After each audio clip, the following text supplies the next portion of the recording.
Perkenalkan, saya Yuni Permatasari, NPM 2023100061, jurusan Manajemen Keuangan dari Setia Mujahidin Toli-Toli. Di kesempatan ini, saya akan membahas tentang penanganan dan mitigasi risiko atau risk management. Tenang aja, materinya nggak seserem namanya kok. Jadi gini, setelah kita tahu ada risiko, terus sudah dianalisis juga, itu nggak berhenti di situ aja. Kita pasti mikir, nah ini risiko mau diapain ya? Apakah dihindari, dikurangi, atau gimana? Nah, proses mikir dan menentukan itu disebut risk management. Jadi, intinya ini adalah tahap aksinya dari manajemen risiko. Selanjutnya, sebelum kita lanjut, yuk saya akan jelaskan terlebih dahulu. Kalau dijelaskan secara sederhana, penanganan risiko itu adalah cara kita menghadapi risiko. Bisa dengan mengurangi kemungkinan terjadinya, atau mengurangi dampaknya, atau bahkan menerima risiko tersebut. Karena ya, jujur aja, nggak semua risiko bisa dihilangkan. Jadi, kita harus pintar-pintar mengelolanya.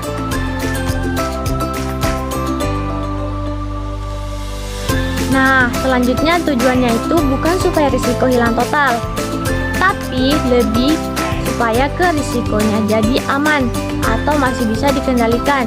Selain itu juga untuk melindungi aset, menjaga usaha tetap jalan, dan memastikan tujuan organisasi tetap tercapai. Jadi istilahnya biar bisnis tetap on track walaupun ada risiko. Selanjutnya strategi utama. Nah, dalam menghadapi risiko ada 4 cara utama yang bisa dipilih. Ibaratnya kayak kita punya 4 jurus, yaitu menghindari, mengurangi, mengalihkan, dan menerima risiko. Tinggal kita pilih jurus mana yang paling cocok.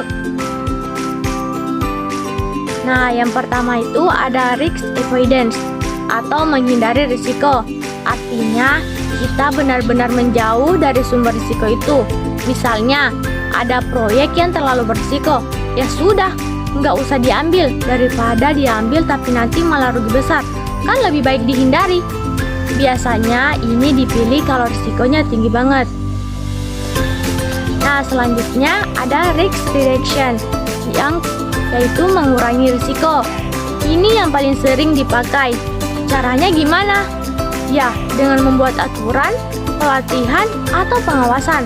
Misalnya, pekerja dikasih pelatihan keselamatan supaya tidak terjadi kecelakaan. Jadi, risikonya tidak hilang, tapi setidaknya bisa diperkecil. Nah, selanjutnya risk transfer, yaitu mengalihkan risiko. Artinya, risiko itu dipindahkan ke pihak yang lain. Contohnya, lewat asuransi. Jadi, kalau terjadi kerugian, kita nggak menanggung sendiri. Tapi tetap ya, risikonya itu sebenarnya masih ada. Cuma yang nanggung beda. Nah, selanjutnya ada risk acceptance atau menerima risiko. Ini biasanya dilakukan kalau risikonya kecil atau masih bisa ditoleransi, atau kalau biaya untuk mengatasinya justru lebih mahal. Contohnya ya, kayak kenaikan harga bahan sedikit, ya sudah diterima saja, tapi tetap dipantau ya, bukan dibiarkan. Nah, selanjutnya kriteria pemilihan. Nah, memilih strategi ini nggak boleh asal, harus dilihat dari seberapa besar risikonya, berapa biaya dibutuhkan, kemampuan organisasi, dan juga aturan yang berlaku. Jadi, benar-benar harus dipikirkan secara matang, bukan sekedar feeling. Selanjutnya, risk management plan. Setelah pilih strategi, kita buat rencana yang namanya risk management plan. Ini semacam to-do list untuk menangani risiko. Isinya apa saja? Nah, isinya itu mulai dari risiko yang diprioritaskan, strategi yang dipilih, tindakan yang dilakukan, siapa yang bertanggung jawab, dan kapan dilaksanakan. Jadi, semuanya harus jelas, nggak boleh ngasal-ngasal. Nah, contohnya nih ya, misalnya ada keterlambatan proyek, kita bisa mengatasinya dengan menambah supplier. Atau kalau ada risiko kerusakan alat, kita bisa pakai asuransi supaya kerugiannya ditanggung. Jadi, tiap risiko itu punya cara penanganan yang berbeda.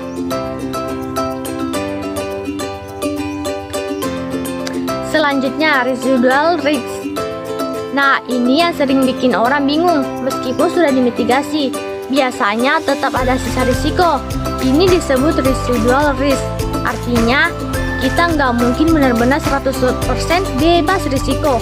Yang penting risikonya sudah berada di level yang bisa diterima. Nah, selanjutnya kita lihat dari kasus ini, yaitu keterlambatan proyek pada perusahaan konstruksi. Menurut saya, ini termasuk risiko yang cukup serius karena bisa berdampak pada biaya, waktu, bahkan kepercayaan klien. Nah, strategi yang paling tepat digunakan adalah risk mitigation, bukan dihindari karena proyeknya sudah berjalan. Jadi, solusinya bisa seperti menambah tenaga kerja, mempercepat distribusi material, atau menambah supplier. Dengan begitu, keterlambatan bisa dikurangi, walaupun mungkin tidak hilang sepenuhnya.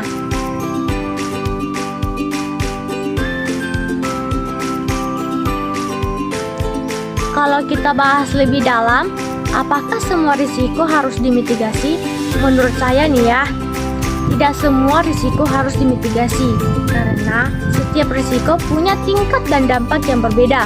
Kalau semua dimitigasi, justru bisa jadi biaya yang dikeluarkan lebih besar daripada dampaknya. Jadi, penting untuk memilih mana yang benar-benar perlu ditangani secara serius. Lalu, kapan risk acceptance itu rasional? Menurut saya, ketika risiko tersebut kecil, masih bisa dikendalikan dan biaya penanganannya lebih besar dari dampaknya, tapi tetap ya, walaupun diterima, harus dipantau. Jadi, intinya dalam manajemen risiko, kita bukan menghilangkan semua risiko, tapi membuat keputusan yang paling masuk akal dan efektif.